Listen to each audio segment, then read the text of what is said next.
Sud Radio 10h midi Média, les invités du jour.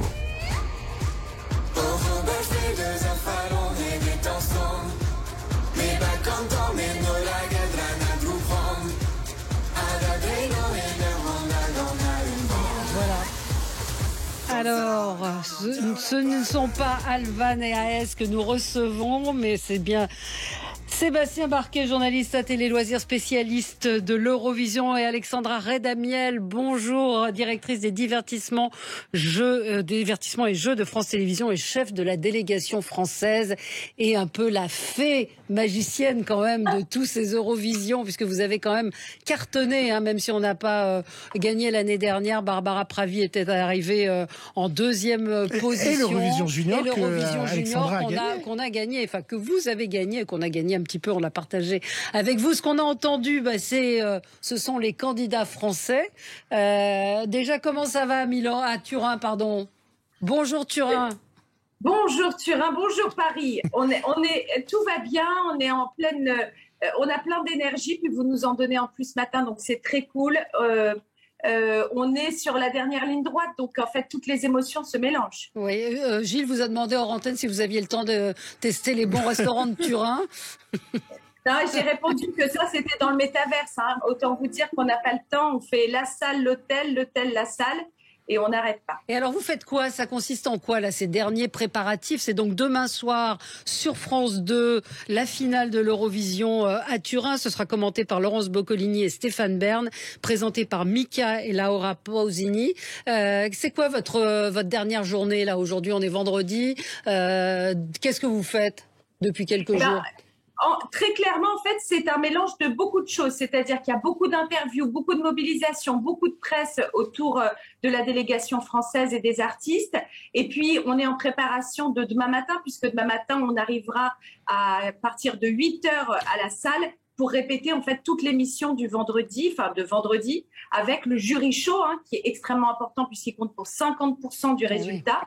Donc, c'est une journée où on va passer tout le temps à être sur la scène, à revenir dans les loges. Enfin bon, ça ne s'arrête jamais. Voilà. Donc, est-ce que vous pouvez nous parler de ces Français qui ont été choisis, Alvan et Aez? Comment ont-ils été choisis? Pourquoi eux? Combien y avait-il de candidats? On fait un petit reset, un petit récapitulatif, un petit peu de la chronologie de cette candidature.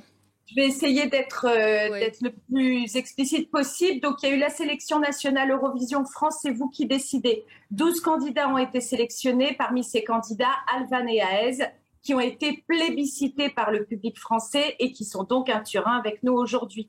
Ils ont la particularité finalement d'amener quelque chose de très différent de Barbara Pravi, puisque c'est un mélange entre Alvan, donc Alexis, qui est dans l'électro, et Aez, un groupe de 3 jeunes filles qui, elles, ont un répertoire de chants bretons, traditionnels bretons. Alors on peut réécouter un petit peu ce que ça donne.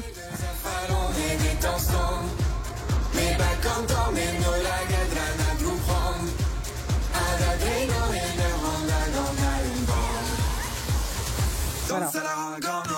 Alors, on peut dire, Alexandra, qu'il y a un côté slave. Est-ce que ça peut plaire? On sait qu'il y a beaucoup de pays comme la Lituanie et autres qui votent. Est-ce que cette consonance un peu roumaine, slave, peut jouer en notre faveur? Est-ce que vous y croyez déjà? Autant vous dire qu'en général, oui, si les candidats, on les met sur le plateau de l'Eurovision France, c'est qu'on y croit. J'y crois parce que il y a le côté celte en fait de la chanson qui finalement n'appartient pas qu'aux Français, mais à pas mal de pays en Europe. Peut-être Sébastien là-dessus, tu as une position aussi, mais je crois que ça parle dans l'inconscient de pas mal de pays, cette notion celtique. Et puis c'est vrai que c'est très Eurovision. Vous allez voir la scène, le staging demain soir est extrêmement fort. Il se passe quelque chose et vous le savez que c'est le temps d'une chanson, le temps d'un moment, et qu'il faut capter tout de suite l'attention. Et il se passe quelque chose. Oui, alors Sébastien, peut-être petit point avec vous sur les forces en présence et que disent les bookmakers. Il y a le sujet de l'Ukraine dont on va parler évidemment, mais petit point sur vos favoris. Alors, pour l'instant, les Français sont un petit peu en dessous des attentes au niveau des bookmakers, j'entends uniquement. Mais je pense que cette année, tout leur classement, tous les paris sont un peu finalement focalisés autour de l'Ukraine. Il n'y a pas énormément de mouvement. J'ai l'impression que ça fausse un petit peu la donne. Pour moi, on n'est pas à l'abri d'une surprise dans le résultat de samedi soir concernant la France. Je pense que la France a vraiment un coup à jouer cette année. Comme l'a souligné Alexandra, c'est une vraie contre-proposition par rapport à Barbara Pravi l'année dernière. Et c'est ce dont on avait besoin cette année. Vous allez voir lors de la finale, leur prestation tranche véritablement avec tous les autres concurrents, que ce soit par la mise en scène, que ce soit par l'énergie, par le titre. Il y a vraiment de quoi se démarquer. C'est un très bon titre qu'on a cette année une fois encore. Donc voilà, moi je suis plutôt optimiste. Je pense qu'on a les moyens de faire un bon résultat samedi. Et Sébastien, il y a une petite révolution. Logiquement, il n'y a que les drapeaux nationaux qui sont autorisés durant l'Eurovision. Et apparemment, le drapeau breton va être autorisé. Ils vont pouvoir avoir un drapeau breton. Vous me le confirmez ? Alors oui, je vous confirme que le drapeau breton est autorisé cette année. C'est vrai qu'en règle générale, ce sont surtout les drapeaux des pays participants qui sont autorisés, les pays participants, mais aussi des pays qui ont pu participer à l'Eurovision il y a quelques années, comme la Turquie. Le rainbow flag, le drapeau arc-en-ciel est aussi autorisé. Mais oui, le drapeau breton l'est cette année. Oui, alors l'Ukraine, on en parle évidemment. Vous avez signé un papier tout à fait incroyable dans Télé Loisirs sur ce commentateur ukrainien qui va travailler depuis un abri anti-aérien. Absolument, il réalise ses commentaires depuis un abri anti-aérien. On ne sait pas d'ailleurs où il est situé. En plus, le journaliste en question, on le connaît bien puisqu'il avait animé l'Eurovision en 2017 à Kiev. Ouais. Donc voilà, c'est assez surprenant. Après, on comprend aussi cette démarche au cas où il est à l'abri et pourra assurer de continuer à son exercice. Et la télévision ukrainienne ne pourra pas diffuser, c'est diffusé uniquement sur YouTube pour les Ukrainiens, c'est ça ? Parce qu'ils ils vont pouvoir voter. Il y a du téléphone. Il y a peut-être vous qui êtes chef de la délégation, Alexandra, quelle réflexion au sein de l'UER vous avez fait autour de l'Ukraine? C'est-à-dire, est-ce qu'ils vont pouvoir voter? Est-ce qu'on imagine une finale à Kiev et à Odessa s'ils gagnent? Est-ce que toutes ces questions ont été évoquées par l'UER, qui est présidée par Delphine Ernotte d'ailleurs? L'idée, c'est de rester, et vous savez, l'Eurovision ne doit pas être politique. Ça, c'est quelque chose déjà d'essentiel. Et je crois que par contre, cette année, l'Eurovision va avoir énormément de sens et de valeur parce que la musique, finalement, va réunir. Donc, c'est vrai que plein de questions se posaient. Qu'est-ce qui va se passer si l'Ukraine gagne? Quels sont les différents plans qui sont organisés? Est-ce que ça peut se passer à Kiev? Est-ce que ça peut se passer ailleurs? C'est vrai que tout ça reste beaucoup en huis clos aujourd'hui parce qu'on ne veut pas faire de pronostics. Il y a quand même quelque chose qui est un petit peu fragile autour de ça. Il faut faire attention. Donner l'Ukraine complètement gagnante s'il ne gagne pas demain soir, ça sera peut-être une déception. Donc, je crois qu'il y a aussi, on reste quand même assez discret par rapport aux positions que chacun prend, que ça soit au plus haut comme dans les délégations. En tout cas, une chose sûre, c'est que l'Ukraine ne pourra pas organiser l'Eurovision l'année prochaine. Pourquoi pas? J'ai envie de te dire, on ne va pas parler à leur place. On ne sait pas ce qui va se passer dans les mois à venir. On ne sait pas. Voilà. Pourquoi pas l'Ukraine pourrait peut-être organiser. Tout est possible, hein. On est dans un monde où tout est possible, donc on verra ce qui se passe dans les mois à venir. Le chanteur ukrainien a donné une interview sur sa chanson il y a 2 jours sur BFM TV, Valérie. Cette chanson, Stefania, elle est écrite pour ma mère. Je l'ai écrite pour ma mère bien avant la guerre. Mais après la guerre, cette chanson a pris une dimension toute particulière parce que elle est consacrée aussi à l'Ukraine, ma mère l'Ukraine. Et beaucoup des gens s'identifient dans cette chanson, à la fois les mères, les fils. Et j'espère que les gens l'aimeront. Est-ce que c'est une bonne chanson de l'Eurovision, Sébastien, la chanson ukrainienne? Alors, est-ce que c'est la chanson la plus consensuelle? Je n'en suis pas sûr, mais elle est originale. C'est un bon titre, clairement, qui mérite, en tout cas, d'obtenir les votes du public samedi soir. C'est la grande question, hein, moi, de cette année. Est-ce qu'il va y avoir véritablement un soutien symbolique dans les votes du public ou On est vraiment dans une situation un peu inédite. On ne sait pas comment les téléspectateurs vont réagir. Les jurés vous en pensez quoi? Vous la trouvez comment? Et puis Alexandra Redamiel, vous aussi, vous en pensez quoi de cette chanson? Peut-être qu'on va l'écouter. Moi, j'adore la chanson ukrainienne. Ouais, j'adore. On va l'écouter, on va l'écouter.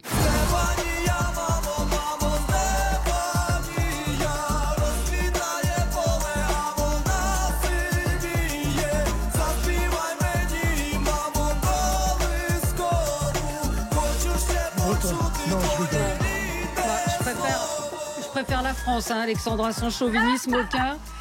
Franchement. Alors moi, je les ai vus vraiment sur scène. Ouais. Sébastien, on les a vus aussi. Il se passe quelque chose. Il y a le prisme de l'Ukraine sur cette chanson. Et puis il y a cette flûte qui arrive à un moment donné de la chanson. Il y a une sorte de communion dans le groupe. Moi, j'ai beaucoup d'émotions quand je l'écoute et que je la vois sur scène. Donc peut-être que c'est très spécial et que vous le verrez samedi. En plus, il y a tout le public dans la salle qui vont scander l'Ukraine. Je pense qu'on va vivre un moment assez unique. Oui, assez émouvant. Oui. L'année dernière, le vrai concurrent de Barbara Pravi, ça a été la Suisse. Est-ce que cette année, c'est pas encore une nouvelle fois la Suisse qui pourrait nous empêcher de gagner? Alexandra? Non, la Suisse, je pense qu'il y a pas mal de chansons qui sont vraiment bien cette année. Il y a le Royaume-Uni qui est extrêmement fort. Et qui d'ailleurs revient dans la course, hein, puisqu'on rappelle que l'année dernière, ils étaient arrivés derniers. On a pas mal de pays, on a la Grèce, on a la Serbie. Il y a vraiment une très belle compétition qui va opérer. Et je crois que, Sébastien, tu m'arrêtes, mais ce qui va être assez, et là où je n'ai pas la vision, c'est que je pense que tout va se jouer à quelques points sur certains pays. Oui, vraiment. Bon, alors on a le Royaume-Uni, Valérie. Ah bon, on va écouter le Royaume-Uni. Was an astronaut, I'd be floating in midair, and a broken heart would just belong to someone else down there. I would be the center of my lonely universe. Non, s'il vous plaît, pas le Royaume-Uni. Vous aimez bien, Sébastien? Donnez-nous un peu, vous qui êtes un spécialiste, un passionné, un expert de l'Eurovision, votre top 3. Il y a pas mal d'engouement, c'est vrai, autour du Royaume-Uni, parce que le chanteur est charismatique. Il y a quelque chose qui se passe sur scène. Moi, ça fait pas partie de mes favoris, clairement, pour la finale. Ouais. Pour moi, il y a deux autres titres aussi qui vont se dégager samedi soir. La Suède, qui a une jolie ballade. C'est vraiment une valeur sûre dans le concours. C'est vraiment quelque chose de très consensuel, de très touchant. Et je pense que la Norvège aussi va faire un carton au niveau du télévote. La Norvège est représentée par le groupe Subwoolfer. Ce sont des gars qui sont déguisés en fait en loup jaune. Il y a une choré, c'est super entraînant et franchement, typiquement, c'est le type de prestation qui peut plaire au public. J'espère que tu as pris la chorégraphie, Sébastien. Je suis en face. Attends, il faut bien la faire. Hein. Alors, on va en avoir un... Allez, il faut la faire. Hein. Ah ouais, mais non, on la connaît pas. Allez-y, c'est quoi? Ah, pas mal. Pas mal, vous êtes raccord, hein. Vous les connaissez par cœur, vous pourriez les refaire, les chorés. Et Valérie, il faut la faire aussi. Ben oui, mais je la connaissais pas, donc je veux bien, mais je vais regarder samedi, puis je vous la referai lundi, si vous voulez. C'est quoi le secret pour gagner l'Eurovision? Allez. Alexandra. C'est quoi le secret? Alors le secret, c'est du charisme, une très très bonne chanson et quelque chose d'absolument unique. L'unique, en fait, c'est la magie. Je vais vous résumer ça à la magie. Alors, vous allez me dire, bah, c'est un grand mot, mais ça ne veut pas dire grand-chose. Si, en fait, il faut que quand l'artiste passe, dans les 30 secondes, le public est capté. Voilà, Valérie, aussi, il faut dire que c'est le grand retour du public. Vous vous souvenez, c'était en vidéo, qu'il y a eu 2-3 années très compliquées pour l'Eurovision. Là, tout le monde va être dans la salle. Le décor est incroyable. Vous verrez, il y a des cascades d'eau sur scène qui sont assez impressionnantes. Et alors, il y a combien de spectateurs qui se sont déplacés à Turin, Sébastien? Pour l'instant, c'était les demi-finales qui ont eu lieu. Il y a environ, je crois, 10 000 personnes qui peuvent entrer dans le palais olympique, le palais olympique. 15 000, là-bas, elle est au courant, Alexandra, 15 000. Voilà, et puis la finale, évidemment, affiche complet samedi soir. Bon, vous arrivez à dormir quand même un peu, Alexandra? Non, je disais ce matin qu'il faudrait que je me fasse un petit masque, tu sais, le jour, pour essayer de camoufler la fatigue. Mais il reste 3 jours, donc en vrai, on est surexcité. Et puis, on a envie que la France soit fière, bien entendu. Après, c'est comme tout, tout va se jouer en quelques instants. Et on a besoin que la France soit derrière nos artistes, ça c'est évident. Oui, ils sont dans quel état d'esprit nos candidats? Donc il y a, on le rappelle, ce groupe Alvan et Aez, ils sont 4, 3 filles et un garçon. Ils sont stressés, confiants. En fait, ils vivent pleinement ce moment. Et c'est ça que j'apprécie parce que on ne se rend pas compte que l'aventure Eurovision, après, quand c'est terminé, on se dit mais c'est passé hyper vite, mais qu'est-ce qui s'est passé? Eux, ils réalisent ce qui est en train de se passer.